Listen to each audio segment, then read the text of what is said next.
സഹപ്രവർത്തകന്റെ മകളുടെ ജീവൻ രക്ഷിക്കാനായി കൽപ്പറ്റയിലെ ഓട്ടോ തൊഴിലാളികൾ ഒന്നാകെ രംഗത്തിറങ്ങിയത് മാതൃകയായി. നഗരത്തിലെ 350ഓളം തൊഴിലാളികളാണ് ഇന്നത്തെ വരുമാനം പൂർണ്ണമായും ചികിത്സാ ധനസഹായത്തിന് മാറ്റിവെക്കുന്നത്. മേപ്പാടി പൂത്തക്കൊല്ലി സ്വദേശികളായ ശരത് ദിൽഷ ദമ്പതികളുടെ മകൾ അവനികയുടെ ജീവൻ രക്ഷിക്കാനാണ് ഓട്ടോ തൊഴിലാളികൾ രംഗത്ത് വന്നത്.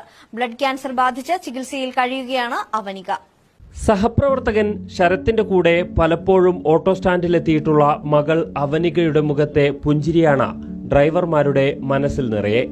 ആ പുഞ്ചിരി മായാതിരിക്കാനും ശരത്തിന് കരുത്തു പകരാനുമാണ് നഗരത്തിലെ 350ഓളം ഓട്ടോ തൊഴിലാളികളൊന്നാകെ രംഗത്ത് വന്നത്. ഇത്രയും ഡ്രൈവർമാരുടെ ഇന്നത്തെ വരുമാനം പൂർണ്ണമായും നീക്കിവെക്കുന്നത് അവനിക ചികിത്സാ സഹായനിധിയിലേക്കാണ്. നവജീവൻ ഓട്ടോ ചാരിറ്റബിൾ സൊസൈറ്റിയുടെ നേതൃത്വത്തിലാണ് ധനസമാഹരണം നടത്തുന്നത്. നമ്മൾ ഒരു ദിവസത്തെ വേതനം നൽകിക്കൊണ്ട് അവരെ സഹായിക്കാന്നുള്ള രീതിയിലാണ്